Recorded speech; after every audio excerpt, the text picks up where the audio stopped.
Chapter 30. Constructing the Fish Pond. June 18th. Time rushed by, marking the 10th day since the dawn of the Destruction Era, and the 3rd day since Jack's death. During these 3 days, neither military nor police showed up at Hiroshi's doorstep to take him away. There were no super assassins creeping into the farm under cover of darkness. Everything appeared calm and serene. Yet beneath this tranquility, Hiroshi remained vigilant. He knew well that figures like Jack and Alex were not ordinary. Jack held a prominent position at Stardust Corporation, a truly influential figure. With Jack's death, certain individuals would undoubtedly investigate. Beneath this deceptive calm, who knew what storm might be brewing? Jack's death deeply unsettled Hiroshi. In this post-apocalyptic world, old orders were crumbling. Though he currently lacked worries about food or warmth, his power was still vastly inferior compared to some major tycoons. Leaving aside the mysterious parent company behind Jack, even Stardust Pharmaceutical alone was an entity he couldn't currently contend with. If it weren't for internal conflicts within Stardust Corporation, if Jack hadn't been cautious about mobilizing company resources, Hiroshi's farm might already have been overrun. Following this, Hiroshi spared no expense, spending 50,000 points to activate remote control over the farm. Jack's minions, who had prepared to attack the farm while Hiroshi was away, had raised his awareness to the inadequacies of his control. His system's capabilities were like a mobile phone out of service once he left the farm, leaving him blind to current events there. If a guardian warrior made a critical mistake and he remained oblivious, wouldn't he regret it for a lifetime? After activating remote control over the farm, even if Hiroshi was outside the farm, he could control everything inside, which was very convenient. Over these 3 days, Hiroshi learned from online forums that the external mutations were becoming more severe. The situation was becoming increasingly chaotic. Illegal elements had begun openly selling prohibited items on the internet, such as stimulants, firearms like shotguns, and hunting rifles. Hiroshi had anticipated this. In the apocalypse, hidden dangers were far too numerous. It was understandable for people to buy weapons to protect themselves. But from this, it could also be seen that the collapse of order was no longer just a matter of time. Without solving the shortage of food, even if the authorities tried their best to control criminal activities, it would be futile. Initially, when the mutations first occurred, Hiroshi had imagined that perhaps the upper echelons could handle this crisis, that humanity could confront natural disasters and return to its former civilization. But now, at this moment, Hiroshi had completely abandoned such fantasies. He no longer placed hope in anyone, but focused solely on enhancing his own strength. He wanted to create a completely safe environment where Kiko could grow up without any worries or dangers, happily. He wanted to make himself powerful enough so that even if the Earth was destroyed and the human race extinguished, he could still protect Kiko and create a new civilization in the ruins. With this thought in mind, he felt he should accelerate the development of the farm, earn more points, and bring out all the items from the store. Only then could he sleep soundly. Noon. Hiroshi cooked spinach lean meat porridge, paired with 2 large bowls of sauced beef and 4 spicy lamb hooves. It had been 10 days since the Destruction Era began, and the food shortage had become more severe. Many places had seen fatalities due to food riots. In South City alone, nearly 80% of households now ate only 2 meals a day. Even then, it was mostly plain noodles and clear soup with a sprinkle of salt as seasoning. Vegetables and meat had become rare commodities, with prices skyrocketing nearly 100-fold, and yet they were still hard to come by. The internet had once again stirred up waves because of this. Tick user. I hope we, the Federation, can successfully tide over this crisis. May heaven bless our nation. Let's unite. Disasters will eventually pass. I can hold on. The Federation. Come on. Talk user. On the 4th day of food shortage, I'm still alive. Brothers, give me some attention.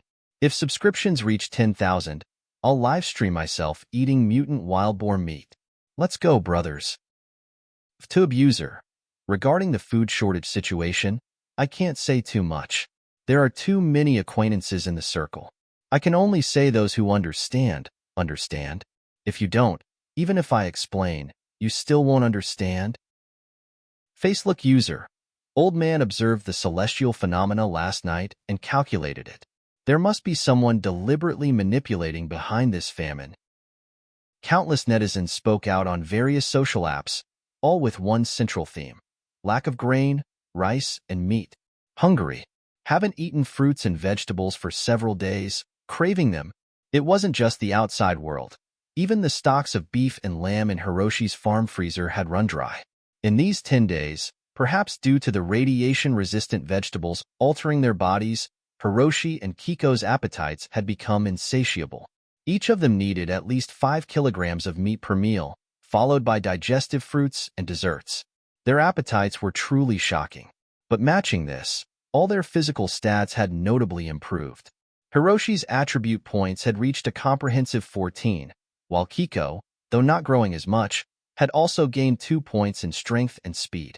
Hiroshi had once experimented and found that with his current strength, he could effortlessly lift and swing a 30-kilogram dumbbell with one hand. Don't think this was nothing special. In fact, Hiroshi's single-arm strength now exceeded 300 kilograms, surpassing even the world's top strongmen. Moreover, most importantly, his speed and reaction times had greatly improved. Nowadays, if he participated in sports competitions, he could easily take home the grand prize. However, recently, he was troubled because his increased strength had already broken many things at home, such as some glass cups and benches, with just a gentle touch. Having eaten their fill, Hiroshi and Kiko swiftly devoured their lunch. After the meal, they patted their slightly swollen bellies contentedly and sighed with satisfaction. In today's environment, being able to eat a full meal was a kind of happiness. "Kiko, tell me what you want for dinner, and I'll prepare in advance," Hiroshi asked softly, looking at Kiko. Kiko blinked and thought for a moment before saying, "Big brother, we haven't had fish in a long time." Kiko's words immediately reminded Hiroshi. At the northernmost part of the farm, there was an empty space. It didn't belong to the planting or livestock areas and was originally a low-lying weed-infested land. Now, perhaps he could dig it up and establish a fish pond there. Fish meat was tender, flavorful, and rich in various nutrients, making it an essential ingredient on the dining table. Hiroshi suddenly became excited. "Let's do it." After lunch, Hiroshi sent the intelligent work robot to collect the batch of grain that had just matured yesterday, and he himself carried a hoe to the barren land at the northernmost part of the farm. "You've recovered 800 kilograms of radiation-resistant rice, earning 8,000 points. You've recovered 700 kilograms of radiation-resistant." Listening to the pleasant notification tones from the system, Hiroshi felt the excitement of receiving a $10,000 on Alipay. These points were more precious than money. Through these days of diligent work, he had accumulated around 830,000 points in the store. His gaze shifted to the livestock category. Livestock. Fish. Edible type. Level 1 fish larva. 10 for 50 points. Level 2 fish larva. 10 for 500 points. Level 3 fish larva. 10 for 5,000 points. Level 4 fish larva. 10 for 500,000 points. Level 5 swordfish larva. 10 for 5 million points. Glancing roughly, Hiroshi found that the grades of livestock were similar to those of crops, ranging from low to high across 5 levels. The prices for system retrieval were also the same. Next to the edible type, there was an option for ornamental type, featuring fish like tropical and dragonfish used for viewing. Hiroshi currently didn't want to spend his precious points on these frivolous things, so he directly closed the ornamental type option and looked at the edible type. There were many classifications under the edible type, from common carp, perch, catfish, and others to rare species like swordfish. Though fish varied within the same level, their purchase prices were entirely the same. "This is quite fair," Hiroshi sighed. Before the mutations, swordfish could be considered a luxury ingredient, but now it seemed he could afford it. And most importantly, regardless of their natural habitats, as long as the water quality is right, deep water fish and tropical fish can both live in the same fish pond. Hiroshi waved the hoe in his hand, bolstering his own spirits, and started digging.